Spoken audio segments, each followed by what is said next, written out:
দর্শক আসসালামু আলাইকুম। আমি ডাক্তার আহমেদ নাজমুল আনাম, শিশু কিশোর নবজাতক এবং শিশু হৃদরোগ বিশেষজ্ঞ। বরাবরের মতো আপনাদের সবাইকে স্বাগতম জানাচ্ছি। দর্শক, আখের রস এটি শুধু চিনি নয়, এটি চিনি নয়, বরং এটি প্রাকৃতিক ওষুধ।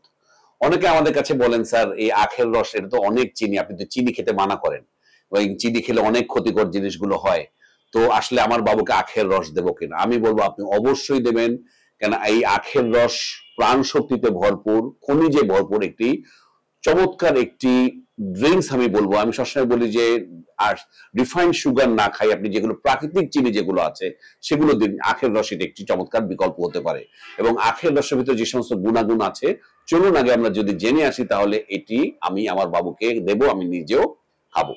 নাম্বার ওয়ান, এটি এনার্জিতে ভরপুর। আমি যেটা বলেছি, এটা চমৎকার এনার্জি বুস্টার হিসেবে কাজ করে।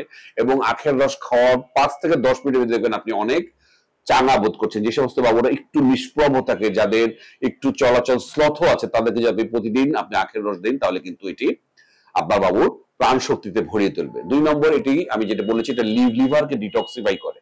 আপনারা জানেন, আমি জন্ডিসের সময় আমরা বলি যে পর্যাপ্ত পরিমাণে আখের রস বা আখের জুস খাওয়ার জন্য।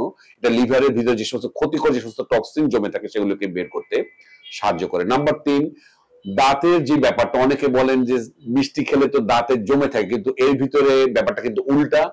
আখের রসের ভিতরে ক্যালসিয়াম এবং ফসফরাস যা দাঁতের গঠনে সাহায্য করে। সুতরাং আপনি যদি দাঁতটা পরিষ্কার, মুখটা পরিষ্কার রাখেন আখের রস খাওয়ার পর, এবং উল্টা কিন্তু আখের রস আপনার দাঁতের গঠনে কিন্তু সাহায্য করবে আপনার এবং আপনার নিজের বাবুর।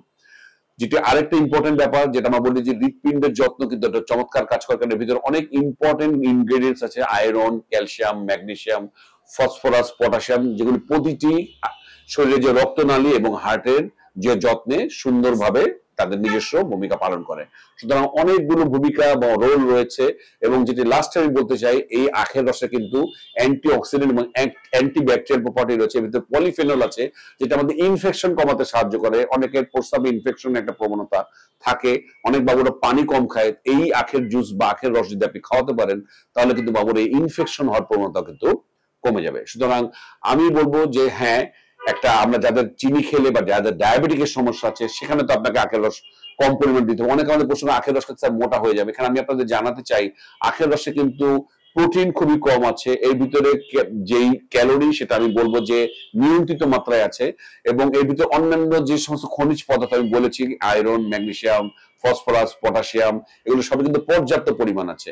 সুতরাং আপনি আপনার বাবুকে আখের রস দিন, আপনি নিজে খান। এটি আপনি ধরে নিন একটি প্রাকৃতিক মিষ্টি বা প্রাকৃতিক চিনি। সুতরাং এটিকে আপনি নির্দ্বিধায় আপনার বাবুকে বা আপনি নিজে দিতে পারবেন। তো দর্শক, আজ এ পর্যন্তই। পরবর্তী নতুন কোনো টপিক নিয়ে আবারও হাজির হব। সেই পর্যন্ত বরাবরের মতোই আল্লাহ হাফেজ।